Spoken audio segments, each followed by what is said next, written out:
Pravděpodobnost. Pravděpodobnost je jedním ze stěžejních principů, s kterým pracuje každý úspěšný tradingový systém. Na trhu ale existuje trochu jiný typ pravděpodobnosti, než byste si mohli na první dojem myslet.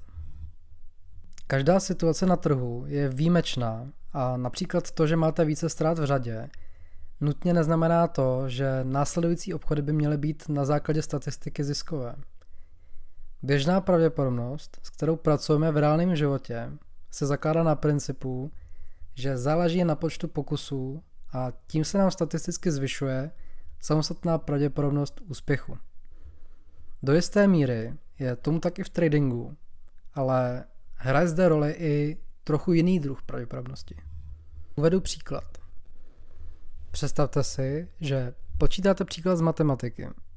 První pohled na příklad je pro vás velmi zmatečný a neznáte a ani nechápete princip, jak příklad máte vypočítat. Postupným učením a zkoušením příklad nakonec vypočítáte správně. Pokud se k příkladu vrátíte znovu, pravděpodobně už příklad vypočítáte bez jakýchkoliv problémů a čím vícekrát to budete počítat, tím více se vám bude dařit. V tradingu toto ale nemáme. To, že se naučíte nějaký soubor pravidel nastupování do obchodu, ještě neznamená to, že příští vstup podle těchto pravidel zvládnete provést bez jakýchkoliv problémů. Prostředí na trhu zkrátka není stabilní, jako například u příkladu z matematiky. V matematice přesně víte, kdy a jak dosadit do proměnných. Proměnné na trhu zůstávají ale neustále otevřené a každá situace je v danou chvíli úplně jiná než jakákoliv předešlá. Vzhledem k tomu, že trhy ovlivňují i makroekonomické vlivy, nikdy nevíme, co přesně máme čekat. Když se dostaneme do takzvaného loss streaku, neboli sérii proher, neznamená to, že při pravděpodobnosti například 30%, při aktuálně 7 ztrátách za sebou, že další 3 obchody by měly být ziskové. Prakticky 30% win rate, tedy pravděpodobnost výhry, znamená to, že máme každý den pravděpodobnost 30%, že bude výherní obchod. A to nezávisle na předešlých obchodech. Myslíte si, že 30% pravděpodobnost výhry může na trhu zaručit profitabilní strategii? Ano, může. Někdy to může být dokonce i řádově méně. Připravil jsem si pro vás takový test, který si klidně můžete zreplikovat doma sami. Jedná se o test s obyčejnou kostkou na hraní deskových her. Pravidla jsou následující. Každá kostka má na každé stěně čísla 1 až 6.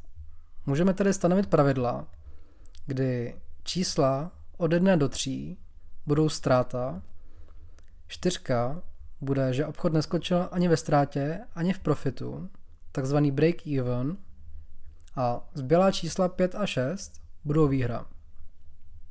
Tímto modelem jsme si teoreticky nasimulovali trading model, který má pravděpodobnost 33%, který jsem použil jako příklad u počítání v matematice.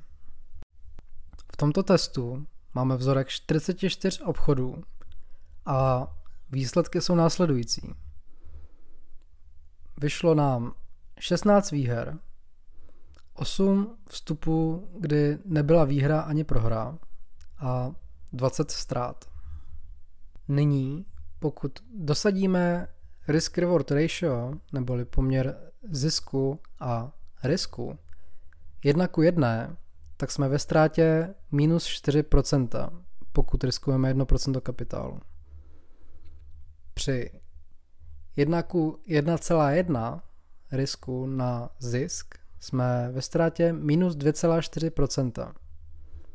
Postupným zvyšováním risk-reward ratio, neboli poměru risku a zisku, docílíme toho, že například u 1:1,5 risk-reward ratio jsme v zisku 4%.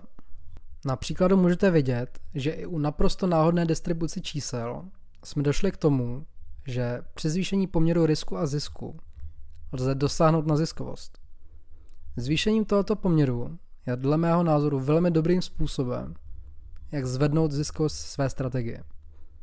Samozřejmě, Každý jsme jiný a každý obchoduje trochu jinak. A dokonce máme i obchodníky, kteří obchodují s negativním poměrem risku a zisku a i přesto vydělají peníze. Zjednodušeně nic univerzálního neexistuje a tento poměr je tomu ze všeho asi nejblíže. Znamená to tedy, že byste měli okamžitě jít a zvýšit svůj poměr risku a zisku? Ne.